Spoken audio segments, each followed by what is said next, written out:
This is my app Epic. I am on the internet doing this right now, so you can see this point of view. But it just says parents, educators, blog, gifts, sign up or log in the top right. These are your educator resources, so you can get a quick guide, a full guide, presentation, night presentation, classroom decorations, family letters. They are just ways that can help you get to know the app better itself. You can have content collections. You can even create a reading challenge with your kids with this app, which is really nifty.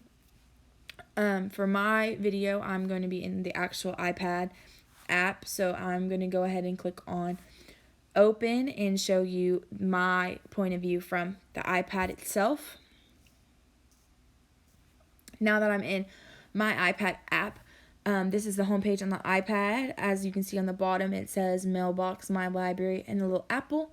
Search and explore. With this is just the different things that you can click on, like the different sections. And the top right, it shows you your code for your classroom, which is obviously the code that your kids are going to have to enter in for them to get in your class. It also shows me all my kids in my class, the hours they've read, the books they've read, and the videos they've watched. If you want to add a student, you just hit add student and you type in their name, and then you'll hit add student. You'll hit the little plus button. Once you hit the little plus button, it'll pop up and it shows you their own little avatars. They can change that in their app. We cannot change it in ours. You hit close. After that, like I said, it shows you all the different things. I like this because you can see each individual student's hours or achievements. When you're in the app itself, at the top, it says students, activities, quizzes, and assignments. I'm going to go ahead and click on activity. When I'm in activity, I haven't created any yet. This is just a way you can create an activity for a book so your students get an assignment with it. You can also create a quiz.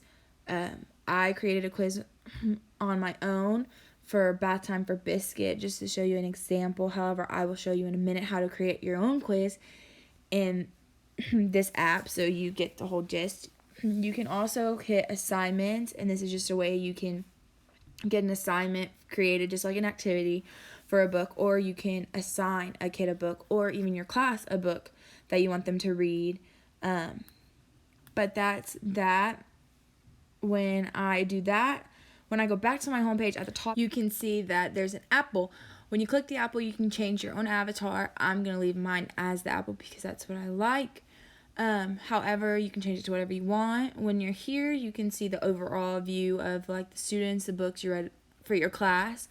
I'm going to show you in a minute the different things that you can do. So in Mailbox, this is what it looks like. This is a way that students can share messages with me, parents, other teachers, whatever. Anyone can message me. I can message them. When I go to my library, this is basically anything I've done. So my collections, I've created a sub-plan already. I'll show you how to create your own collection in a minute. This is my favorite. So these are my favorite books that I've read. I'll show you how to favorite them in a minute too. Recent is just the recent books that I've read. And then offline is a really nifty one that I like because you can create a book. You can choose a book for a student to read and click offline. Therefore, they can read the book offline. They don't need internet to read the book, but they can still read the book when they're at home. Or if you just don't want them getting on different things.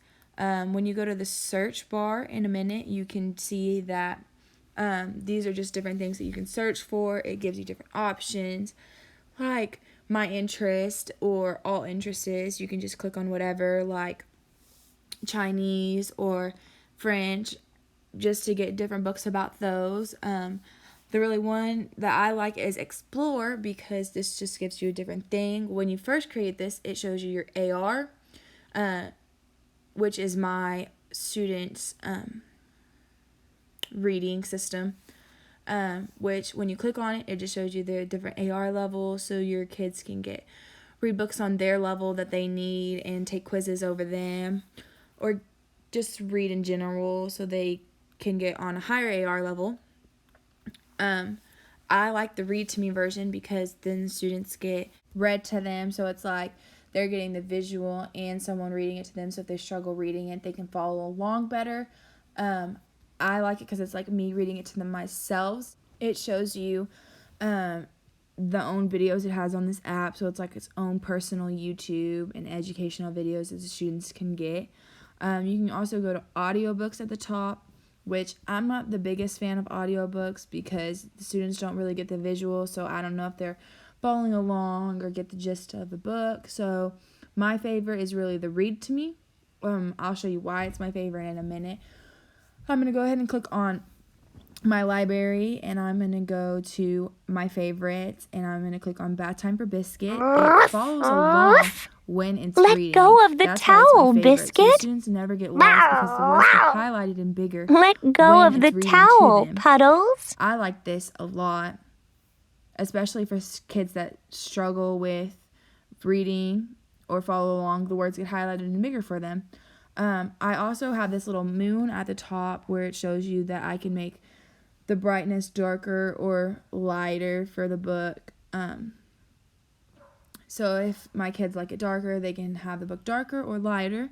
It also shows you this little bookmark up here that you can have, which it says added to a bookmark.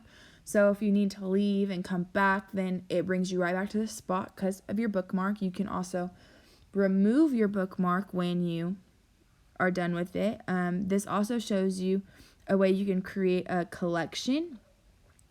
When I hit create collection, then I can hit add. So I've already created a collection that is subplan. So I'll just hit add to that, and then this book will be added to my collections.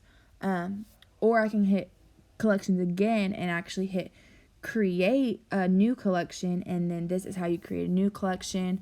So you can start like mine was subplan, so you can put whatever title you want, a description of it. You can either add lesson plans to it, so if you want to share it to other people, they know your lesson plan on it and how you're going to use this book in your classroom itself.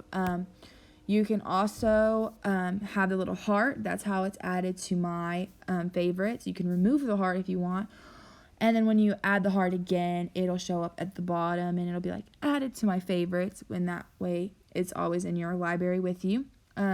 You can hit quiz, which is how the students would take a quiz for the book. Like I said, I already created one for this book, so then it would hit take a quiz, or I could edit the quiz I've already created. I'll show you how to create one in a minute when I leave this book. So for Santa's Coming, I'm going to show you how to create a quiz so you know. So I'll hit quiz, and then I'll title my quiz Santa's Coming, so because this is the book, so they'll get Santa's Coming. In order to create a quiz, you have to have 3 questions. So I'll just type in 3 random questions for you so you know how to create one. You can have as many answers as you want. So you can have 1 correct answer and 3 wrong answers, 1 wrong answer, 2 wrong answers. It just varies. You can't have 5 wrong answers or whatever, but you get the gist. It's just like a normal quiz. You can have as many questions as you want over the book. Reindeer. It just helps you know if the kids are following along or understanding Santa. So they can move on to a different book, or so you know. So then that's how you publish a quiz. You can hit take a quiz, and then that's what it's going to look like for your students when they say take a quiz. They take the quiz the same as creating the quiz. So they say take the quiz. I can edit the quiz like in the other book. I also like this app because it shows you in your homepage all your students, so you can see how many books your students have read as a class, the hours they've read or the videos they've watched. That's really nifty because you're able to keep up with everything the students are doing and how the students are doing, and you can help them with whatever they need. But pretty much that's just the app Epic.